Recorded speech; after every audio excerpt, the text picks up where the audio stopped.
you to start off today by doing a little thought experiment with me. Okay, I'm game. So imagine a massive room, and inside this room are billions of people from all over the world speaking completely different languages. Right, so absolute chaos. Exactly. Total chaos. But to communicate, they sit down and create a shared, standardized rule book, like a universal translation guide. Makes sense. Now, here's the provocative question. What happens if, a billionaire or a massive corporation or even a government tries to step in and buy that rule book? Well, you can't really buy an idea. Right, you can't buy an idea. But what about the room itself? Like, what happens when someone buys the literal physical floor you're standing on? Welcome to the Missing Lessons, where we explain what school never did. Today's deep dive is about a question that seems impossibly simple, but it's actually, one of the most consequential issues of our modern era. Who actually owns the internet? Exactly. And this isn't just some abstract philosophical debate. It matters deeply. Yeah. Because whoever controls the physical and conceptual architecture of the internet, They control what you're allowed to say. yeah, what you're allowed to see, and ultimately, who protects you when things go wrong. If you're enjoying the Missing Lessons, make sure to follow the podcast, leave a rating, and share it with someone who might find it interesting. It helps us create more episodes and reach more curious minds. So we use the internet every single day, Right. We work on it, we socialize on it. I mean, our entire banking system relies on it. Yeah, but if you ask the average person who actually owns the infrastructure they are staring at, you usually just get a blank stare. Which totally makes sense because the answer is kind of a paradox. The truest answer is that no one owns the internet, yet simultaneously everyone does. Okay, that sounds like a riddle. No one and everyone. It does. Yeah. But to understand that, we have to separate the concept of the internet from the physical reality of it. In its purest form, the internet is not a physical box. Right. You can't lock it in a vault somewhere. No, you can't. It is essentially that room full of people speaking different languages that you just described. It's a massive global collection of standardized rules. What computer scientists call protocols. Exactly. Huh? Like TCP/IP, the basic language of the web. These protocols are just agreed upon frameworks that allow completely different computer networks to talk to each other seamlessly. Whether it's a server in Tokyo or a smartphone in London. Right. And because nobody owns the conceptual rules of grammar in a language, nobody owns the conceptual rules of the internet. But wait, calling me a co-owner feels like a massive stretch here. Why is that? Because I pay a pretty hefty Wi-Fi bill to a telecom company every single month. Right. If nobody owns this thing, and it's just a free set of protocols, who am I giving my money to? That is the big question. I mean, if I own a single brick, I don't co-own the skyscraper. I have zero leverage. So how is that actual ownership? I hear the skepticism, and it's valid, Yeah. but let's look at how the physical routing actually works. Yeah. To use those free conceptual rules, you need physical hardware. Think about how local area networks, or LANs, operate. When you buy a router and connect your laptop to it, you have just created a network. Right. Your device physically becomes an extension of the global system. You own your laptop, you own your router, therefore you physically own a microscopic fraction of the network. So the internet literally wouldn't exist without the millions of endpoint networks like mine. Exactly. But your monthly Wi-Fi bill, you are paying to use the internet as an idea. You are paying for the privilege of connecting your tiny personal network to the massive global networks owned by someone else. Oh, I see. So as a student researching a paper in a dorm room or, a small business processing credit cards, we own our driveway. Yep. But we are paying a toll for access to the global highway system. That is the absolute perfect way to visualize it. The ideas and protocols might be free, but the literal physical roads they travel on cost billions of dollars to build and maintain. Okay, so let's talk about those roads. Who actually owns the massive digital highways? Well, the internet actually evolved from early government-funded research networks like ARPANET, but today, Yeah. that physical backbone is almost entirely owned by massive corporate entities. Like the telecom giants. Right. They're known as Tier 1 internet service providers. We're talking about legacy companies like AT&T, Verizon, Lumen Technologies, Sprint, IBM. And they own the cables, right? People always forget about the cables. They really do. We talk about the cloud as if our data is literally floating in the sky. Exactly. But here's where things get really interesting. The telecom companies don't really rule our digital lives anymore, do they? No, definitely not. When we talk about who dictates the rules of the internet today, we aren't talking about Comcast or AT&T. We're talking about the tech titans. And this is where the tectonic plates of ownership are actively shifting. For decades, the cable companies owned the asphalt, while the tech platforms owned the destinations. Right. But companies like Google, Amazon, Apple, Meta, and Microsoft have amassed such vast wealth that they are physically changing the architecture of the internet. How so? They operate what are called hyperscale data centers. These are massive, sprawling facilities consuming as much electricity as small cities. Just filled with tens of thousands of servers. Exactly. Which means they don't just host websites, they host the infrastructure that other companies need to exist. So if Amazon Web Services goes down, half of the internet's apps and streaming services crash with it. Pretty much. But beyond just the servers, these tech giants are no longer content to just rent space on the telecom company's fiber optic cables. Don't tell me they are building their own. They are. Google, Meta, Microsoft.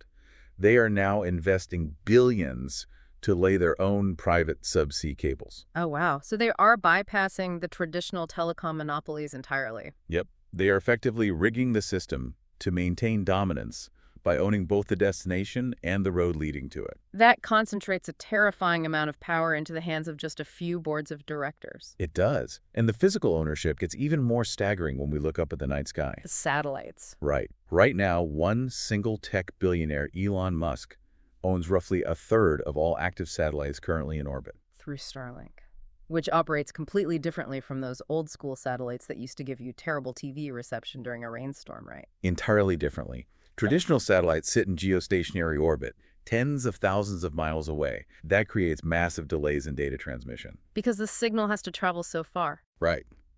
But Starlink uses low Earth orbit satellites, which are much, much closer to the planet. This creates a high-speed web of internet access that blankets the globe. Completely bypassing those underwater fiber optic cables. Exactly. Are we really saying that a private tech billionaire has more geopolitical leverage than an elected head of state? Because that sounds like hyperbole. I know it sounds like hyperbole, but look at the infrastructure they control.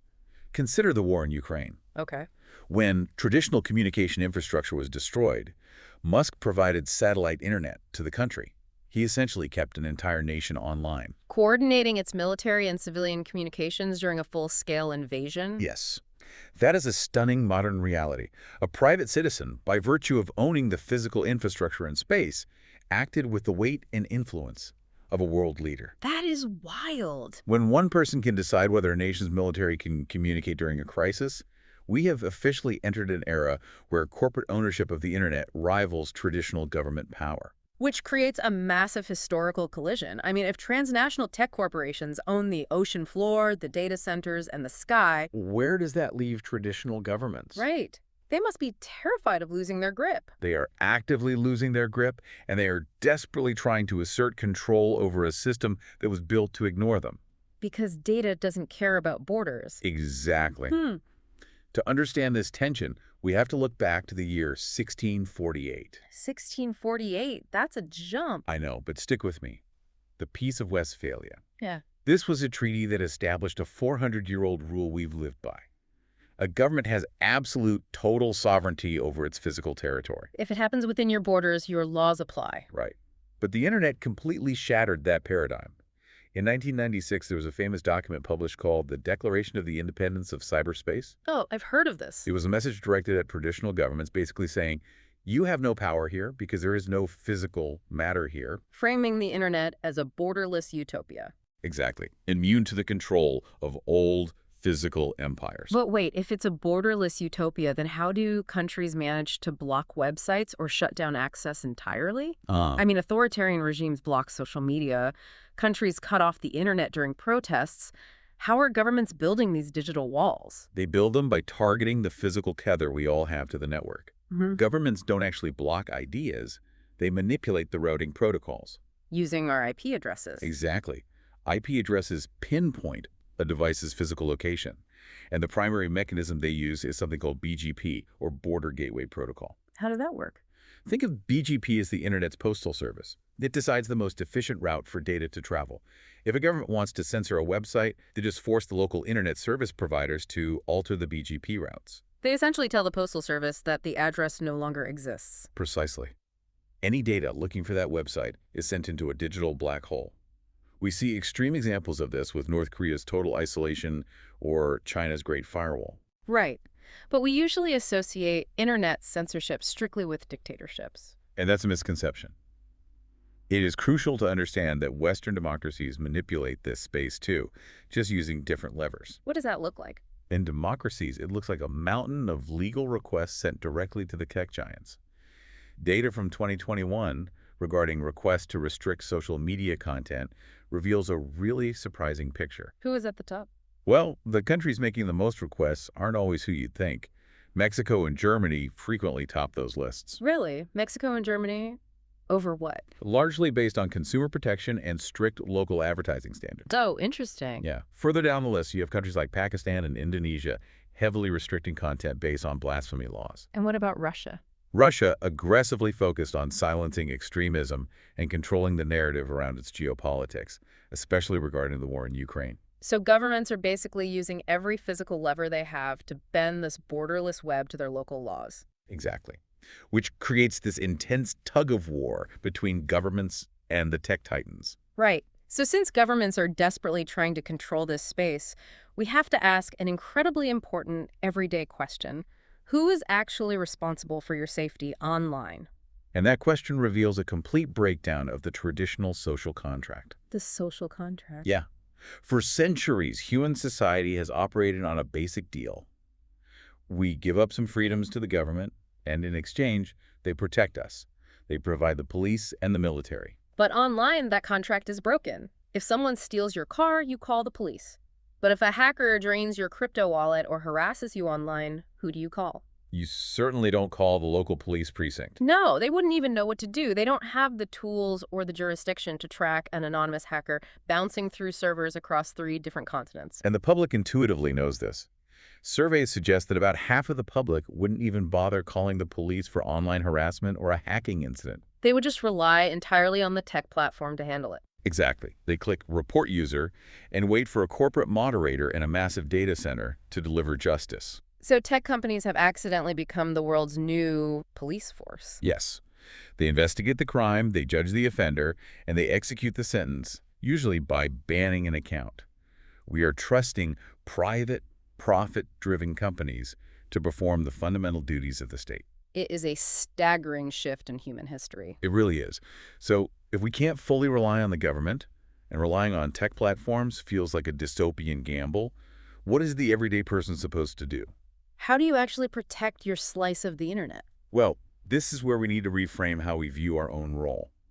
Because the internet relies on a community framework, everyone is responsible for its safety. This brings us back to the idea that we are part owners of the network. Yes.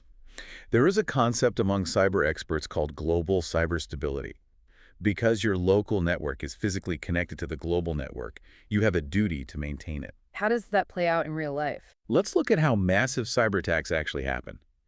Hackers rarely use one supercomputer to attack a target. They use a botnet. A network of infected devices. Right. Imagine a criminal scanning the internet for smart devices, like webcams or Wi-Fi routers, Yeah. where the user never bothered to change the factory default password. Sure, no. The hacker quietly installs a script on thousands of these unsecured devices. The owners have no idea. Then, on command, all of those infected devices simultaneously send a flood of data to a single target, like a hospital server. And the server is overwhelmed by the traffic and crashes. Yes. This is called a distributed denial of service, or DDoS attack. So securing your personal devices isn't just about protecting your own bank account. If I buy a cheap smart fridge and leave the default password as admin, my fridge could be secretly recruited into a zombie army. Exactly, and used to attack a hospital halfway across the world. It is your civic duty as a citizen of cyberspace to keep the whole internet stable.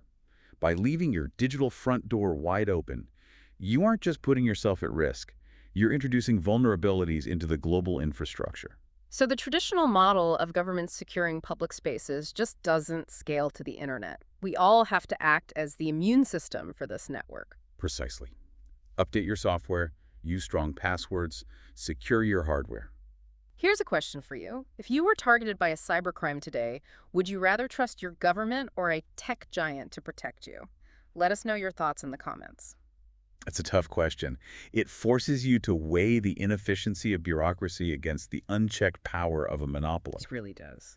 And if we summarize the journey we've taken today, we can see why that choice is so difficult. No single entity owns the concept of the internet. But massive corporations own the physical infrastructure. Yes, the fiber optics, the data centers, the satellites, we are living through a massive historical shift Hmm. where traditional governments are losing power to tech billionaires, changing what it means to be a protected citizen. The power dynamic is shifting beneath our feet, and most of us are just blindly scrolling through it, paying our Wi-Fi bills without realizing we are part of a global turf war. Which brings us to a final, incredibly provocative thought. For decades, the internet has been that single massive room where everyone gathers. Right. But because of this tug of war between governments wanting control and tech titans wanting dominance, many architects believe we are heading toward the splinter net, The splinter. a future where the global web shatters. Instead of one shared set of rules, countries will wall off their infrastructure completely, creating isolated national intranets. So a Russian web, a Chinese web, an American web. Exactly. The room won't just have different rules, it'll be permanently divided by concrete walls. The idea of a globally connected humanity might just end up being a brief anomaly in history. That is a terrifying thought. It is. The internet is simply too important to humanity to be left entirely in the hands of politicians, programmers, and billionaires. As a connected user, you are a co-owner. And with ownership comes the responsibility to shape its future. If you enjoyed this episode of The Missing Lessons, don't forget to follow the podcast, leave a rating, and share with a friend. Your support helps us continue exploring the topics school never taught us.